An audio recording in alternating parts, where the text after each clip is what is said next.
Assalamualaikum warahmatullahi wabarakatuh.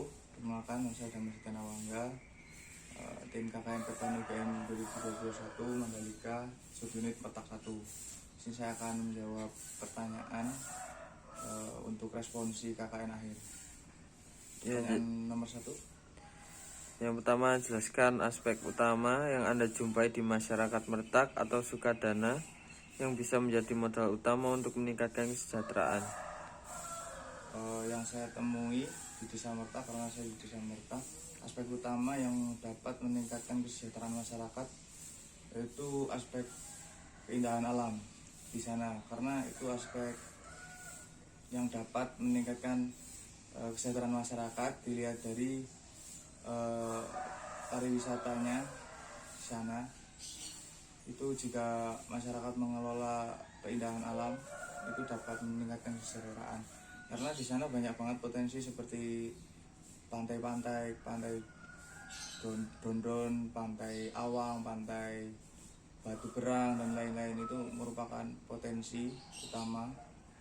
Ya, walaupun selain potensi itu ada potensi seperti pertanian untuk menyangga kebutuhan pangan dan potensi yang lain, peternakan dan lain-lain.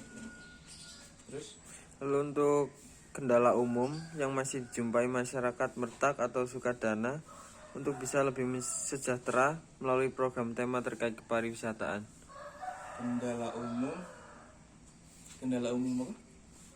Untuk kendala umum yang masih dijumpai masyarakat Mertak atau Sukadana untuk bisa lebih sejahtera melalui program tema terkait kepariwisataan.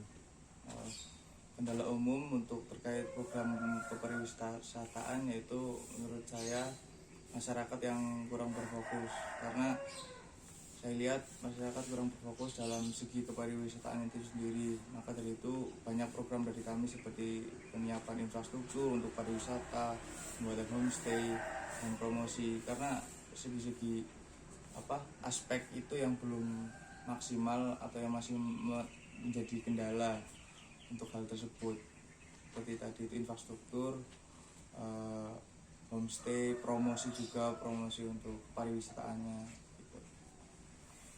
Terus menurut Anda bagaimana program KKN yang sudah ada Anda lakukan memberikan kontribusi positif? Ya, program KKN yang sudah saya lakukan yaitu ada 3. Yang pertama ada pengenalan desa APS, yaitu untuk menunjang sektor pertanian dan hasil pertanian di Desa Mertak. Itu jelas berpengaruh positif, beri dampak positif pada masyarakat, karena dapat meningkatkan sektor pertanian dari masyarakat, bisa tahu menggunakan desa APS itu bisa mengetahui potensi yang ada di sana, mengetahui pasaran, mengetahui iklim segala macam dengan desa APS itu. Yang kedua ada pembuatan biopori, penyuluhan dan pelatihan pembuatan lubang resapan biopori. Itu juga pasti memiliki dampak positif bagi masyarakat, karena dari pembuatan lubang itu dapat meningkatkan air dalam tanah, bisa mengelola sampah organik, mencegah banjir dan banyak lagi. Terus yang ketiga ada pengenalan MTTS dan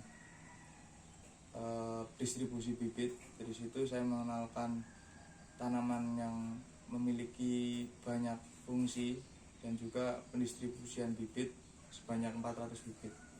Itu menurut saya sudah pasti memberikan dampak positif bagi masyarakat. Selanjutnya, bagaimana peluang program KKN yang sudah dilaksanakan bisa mempunyai keberlanjutan? Peluang untuk keberlanjutan dari program saya yang sudah dilakukan ada 3 itu, semuanya memiliki output yang dimana itu bisa menjadi keberlanjutan dari program saya. Yang pertama dari Desa Up itu saya mencetak atau memberikan poster, booklet untuk tata cara penggunaan Desa Apps. Terus saya juga membuat grup WhatsApp sehingga masyarakat bisa berkomunikasi, berdiskusi langsung dari grup tersebut, dan itu bisa menjadi keberlanjutannya. Untuk program yang biopori saya mengirimkan alat untuk membuat biopori itu berupa dua bor tanah, terus 6 pipa dan tutupnya untuk membuat biopori, dan itu menjadi keberlanjutan di sana dengan membuat lubang yang banyak bagi masyarakat dengan menggunakan alat-alat yang sudah saya berikan. Selain memberikan alat juga saya membuat video tutorial dan membuat booklet cara pembuatan lubang biopori. Terus yang ketiga ada yang tanaman dan distribusi bibit, itu saya memberikan bibit juga, dan itu keberlanjutannya bibit bisa ditanam terus menghasilkan panen, menghasilkan hal yang berguna bagi masyarakat. Lalu dari berbagai program kerja individual yang sudah direncanakan, program yang mana yang tingkat keberhasilannya paling tinggi dan yang mana yang paling rendah? Serta jelaskan mengapa bisa demikian. Dari program yang dilaksanakan oleh individual saya, yaitu tadi pengenalan desa apps, biopori, dan distribusi bibit, yang paling tinggi tingkat keberhasilannya menurut saya yaitu ada pada penyuluhan dan pembuatan lubang biopori.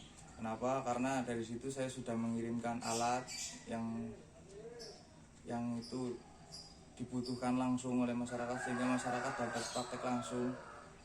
Selain itu ada WhatsApp group, kita juga bisa berdiskusi di situ. Dari program biopori juga bekerja sama dengan program pengolahan sampah. Intinya output yang diberikan berupa alat dan video segala macam itu sudah sangat berhasil dari program itu. Terus yang paling rendah, terus yang kedua ada bibit, karena saya sudah memberikan dan itu juga berhasil. Terus yang ketiga yang paling rendah bisa dibilang desa apps, karena hanya mengirimkan booklet dan poster. Namun untuk yang melakukan menginstal desa apps dan melakukan diskusi segala macam itu tidak terlalu banyak dari masyarakat itu sendiri. Jadi paling hanya sekitar 5 masyarakat. Untuk pertanyaan selanjutnya, pembelajaran apa yang paling signifikan Anda terima setelah melaksanakan kegiatan KKN di Mertak atau Sukadana?